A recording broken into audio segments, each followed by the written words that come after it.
আসসালামু আলাইকুম। সবাইকে স্বাগত জানাচ্ছি। আমি নাসরুল ইসলাম তন্ময়। শুরুতে বিআরবি কেবল সংবাদ শিরোনাম জানিয়ে দেব এই মুহূর্তে হাতে পাওয়া সর্বশেষ গুরুত্বপূর্ণ আপডেট সংবাদ। শুরুতেই থাকছে বেনজিরের সাথে তারেক জিয়ার কানেকশন। সাবেক পুলিশ প্রধান বেনজির আহমেদের সঙ্গে তারেক জিয়ার যোগাযোগের চাঞ্চল্যকর তথ্য পাওয়া গেছে। একাধিক গোয়েন্দা সূত্র নিশ্চিত করেছে সাবেক পুলিশ প্রধান অবসর গ্রহণের পর অন্তত একবার তারেক জিয়ার সঙ্গে সরাসরি সাক্ষাৎ করেছেন। এছাড়াও তারেক জিয়ার ঘনিষ্ঠ হিসেবে পরিচিত যুক্তরাজ্য বিএনপির সভাপতি মালেকের সঙ্গেও তার একাধিকবার কথোপকথনের তথ্য এখন গোয়েন্দাদের হাতে। প্রিয় দর্শক, কি কারণে তারেক জিয়ার সঙ্গে বেনজির আহমেদ দেখা করেছিলেন, আব্দুল মালেকের সাথেই বা বেনজিরের কি কথোপকথন হয়েছে, এ বিষয়ে রয়েছে একটি বিস্তারিত আলোচনা। সঙ্গেই থাকুন। এবারে জানাবো, বিএনপির যুগ্ম মহাসচিব অ্যাডভোকেট সৈয়দ মোয়াজ্জেম হোসেন আলাল বলেছেন, বাংলাদেশের স্বাধীনতার ব্যাপারে 1971 সালের 7 মার্চ পর্যন্ত শেখ মুজিবুর রহমানের অবদান আছে, এটা আমরা অস্বীকার করি না, কিন্তু যুদ্ধে কোনো অবদান আওয়ামী লীগের নেই। মুক্তিযুদ্ধে আওয়ামী লীগ ছিল না, তারা ছিল শুধু ভাষণের সংগ্রামে। জানাবো, বিএনপি মহাসচিব মির্জা ফখরুল ইসলাম আলমগীর বলেছেন, সাধারণ মানুষের বড় সংকট হচ্ছে মূল্যস্ফীতি, যা মানুষের জন্য সহনীয় মাত্রা ছাড়িয়ে গেছে, অথবা সরকার বিভিন্ন কথা বলে ধূম্রজাল সৃষ্টি করেছে। জানিয়ে দেব, পুলিশের সাবেক মহাপরিদর্শক বেনজির আহমেদের বিরুদ্ধে গোপালগঞ্জে হিন্দুদের শত শত বিঘা জমি দখলের অভিযোগ এনেছেন হিন্দু বৌদ্ধ খ্রিস্টান ঐক্য পরিষদের সাধারণ সম্পাদক রানা দাশগুপ্ত। জানিয়ে দেব, শেখ হাসিনা ও নরেন্দ্র মোদীর বৈঠক সোমবার গুরুত্ব পাবে দুদেশের সম্পর্ক উন্নয়নে। ভারতের প্রধানমন্ত্রী হিসেবে নরেন্দ্র মোদীর শপথ গ্রহণ অনুষ্ঠানে যোগ দিতে নয়াদিল্লিতে পৌঁছেছেন প্রধানমন্ত্রী শেখ হাসিনা। আগামীকাল সোমবার সকালে হায়দ্রাবাদ হাউসে একান্ত বৈঠকে বসবেন শেখ হাসিনা ও নরেন্দ্র মোদী। এবং সর্বশেষ জানাবো, সহকর্মীকে গুলি করে হত্যার তদন্ত চলছে। পুলিশের মহাপরিদর্শক চৌধুরী আব্দুল আল মামুন বলেছেন, রাজধানীর বারিধারা ডিপ্লোম্যাটিক জোনে ফিলিস্তিনি দূতাবাসের সামনে সহকারী কনস্টেবল কাউসারের গুলিতে কনস্টেবল মনিরুল ইসলাম নিহত হওয়ার কারণ জানতে তদন্ত চলছে। এতক্ষণ শিরোনাম শুনছিলেন, এবার বিস্তারিত। প্রিয় দর্শক, আপনি যদি এই চ্যানেলে নতুন হয়ে থাকেন, ভিডিওটি দেখতে দেখতে চ্যানেলটি সাবস্ক্রাইব করে আমাদের সঙ্গেই থাকুন। আর এই ভিডিও সম্পর্কে আপনি আপনার মূল্যবান মতামতটি কমেন্ট বক্সে জানিয়ে দিন। আর হ্যাঁ প্রিয় দর্শক, জানিয়ে দিন ভিডিওটি কোথা থেকে দেখছেন। বেনজির তারেকের কানেকশন।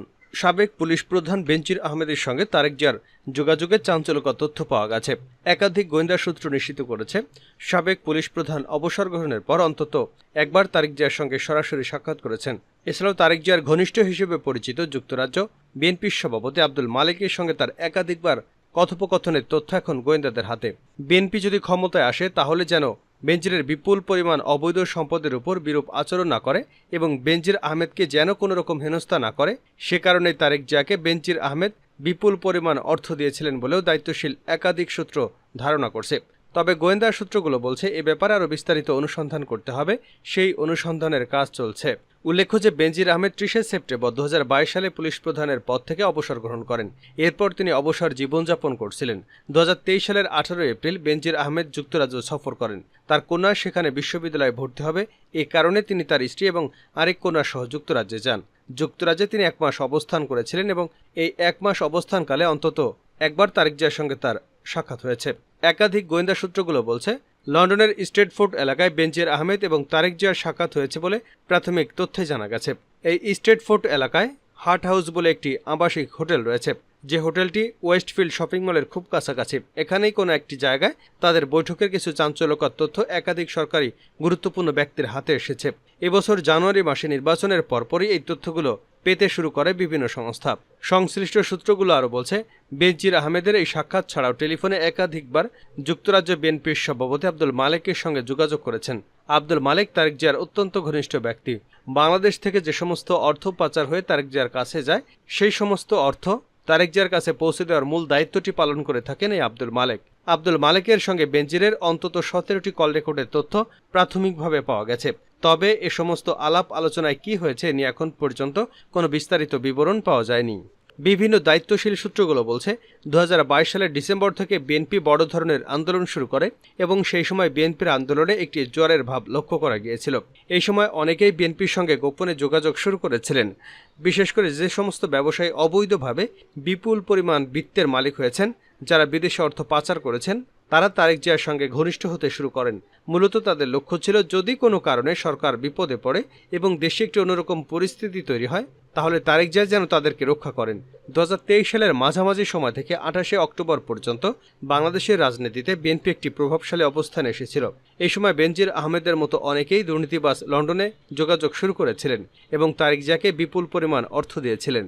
উল্লেখ্য যে Tarique Zia Dubai, Malaysia, Singapore, Canada, Australia সহ অন্তত 8টি দেশে বিপুল সম্পদ রয়েছে। এ সমস্ত দেশ থেকে লন্ডনে অর্থ পাঠানো কোনো জটিল বিষয় নয়। বিভিন্ন দায়িত্বশীল সূত্রগুলো বলছে, সরকার যে এখন বেনজির আহমেদের বিরুদ্ধে অনমনীয় এবং কঠোর অবস্থান গ্রহণ করেছে তার অন্যতম কারণ হলো বেনজিরের সঙ্গে তারেক জিয়ার কানেকশন। বেনজির তার নিজের অবৈধ সম্পদ রক্ষার জন্য তারেক জিয়ার সঙ্গে যোগাযোগ করেছেন, এটি নিশ্চিত। তবে তিনি তারেক জিয়াকে ঠিক কী পরিমাণ অর্থ, চাঁদা বা ঘুষ দিয়েছেন সেই সম্পর্কে আরও বিস্তারিত অনুসন্ধান প্রয়োজন বলে সংশ্লিষ্টরা মনে করছেন। সে সময় বেনজির আহমেদ এবং অন্য দুর্নীতিগ্রস্তদের মতো মনে করেছিলেন যে আওয়ামী লীগের হয়তো পতন ঘটবে। এ কারণেই তারেক জিয়ার প্রতি ঝুঁকেছিলেন বেনজির আহমেদ। মুক্তিযুদ্ধে নয়, ভাষণের সংগ্রামে ছিল আওয়ামী লীগ। বিএনপির যুগ্ম মহাসচিব অ্যাডভোকেট সৈয়দ মোয়াজ্জেম হোসেন আলাল বলেছেন, বাংলাদেশের স্বাধীনতার ব্যাপারে 1971 সালের 7 মার্চ পর্যন্ত শেখ মুজিবুর রহমানের অবদান আছে, এটা আমরা অস্বীকার করি না, কিন্তু যুদ্ধে কোনো অবদান আওয়ামী লীগের নেই। মুক্তিযুদ্ধে আওয়ামী লীগ ছিল না, আওয়ামী লীগ ছিল ভাষণের সংগ্রামে। মুজিবনগরে একদিনের জন্যও শেখ মুজিবুর রহমান ভিজিটে যাননি। এই হচ্ছে আওয়ামী লীগের মুক্তিযুদ্ধের পুঁজি। শনিবার জাতীয় প্রেস ক্লাবে সাবেক প্রেসিডেন্ট জিয়াউর রহমানের 43তম শাহাদাত বার্ষিকী উপলক্ষে এক আলোচনার সভায় তিনি কথা বলেন। আলাল বলেন, জিয়াউর রহমান মুক্তিযুদ্ধে যে অবদান রেখেছেন সেই অবদান আওয়ামী লীগের পক্ষে রাখা সম্ভব ছিল না, এখনও নেই। জিয়াউর রহমান শুধু স্বাধীনতার ঘোষণায় দেননি, স্ত্রী সন্তানদের রেখে সরাসরি যুদ্ধে চলে গিয়েছিলেন। মুক্তিযুদ্ধের প্রথম সেক্টর কমান্ডার ছিলেন। মুক্তিযুদ্ধের প্রথম ফোর্সের কমান্ডার জেড ফোর্স হয়েছিলেন সবার আগে, বাকিগুলো হয়েছিল আরও 2.5 মাস পরে। তিনি বলেন, যদি তেলিয়াপাড়া চা বাগানে যান, সেখানে একটি মুক্তিযুদ্ধ জাদুঘর আছে। সেই জায়গায় 1971 সালের 4 April general Usmani, major Zia, major Shafiullah, major Rafiq তাদের সঙ্গে প্রথম মুক্তিযুদ্ধের অগ্রগতি নিয়ে বৈঠক হয়েছিল। ওখানে একটি ছোট্ট বই আকারে আছে, তা পড়লে দেখবেন ওই বৈঠকে একটি প্রস্তাবনা ছিল অনতিবিলম্বে আওয়ামী লীগ সহ দেশের সব রাজনৈতিক দল আছে তাদের সঙ্গে যোগাযোগ করে মুক্তিযুদ্ধকে আন্তর্জাতিক পর্যায়ে নিতে হবে। অর্থাৎ 4 এপ্রিল পর্যন্ত আওয়ামী লীগের কাউকে খুঁজে পাওয়া যায়নি, এটা সরকারি দলিল দ্বারা স্বীকৃত। সাধারণ মানুষের বড় সংকট হচ্ছে মূল্যস্ফীতি, মির্জা ফখরুল। বিএনপির মহাসচিব মির্জা ফখরুল ইসলাম আলমগীর বলেছেন, সাধারণ মানুষের বড় সংকট হচ্ছে মূল্যস্ফীতি, যা মানুষের জন্য সহনীয় মাত্রা ছাড়িয়ে গেছে, অথবা সরকার বিভিন্ন কথা বলে ধূম্রজাল সৃষ্টি করেছে। দুপুরে সিরাজুল আলম খানের প্রথম মৃত্যুবার্ষিকী উপলক্ষে জাতীয় প্রেস ক্লাবে অনুষ্ঠিত এক আলোচনা সভায় প্রধান অতিথির বক্তব্যে প্রতিক্রিয়া জানাতে গিয়ে এসব কথা বলেন তিনি। আলোচনা সভার আয়োজন করে জাতীয় সমাজতান্ত্রিক দল।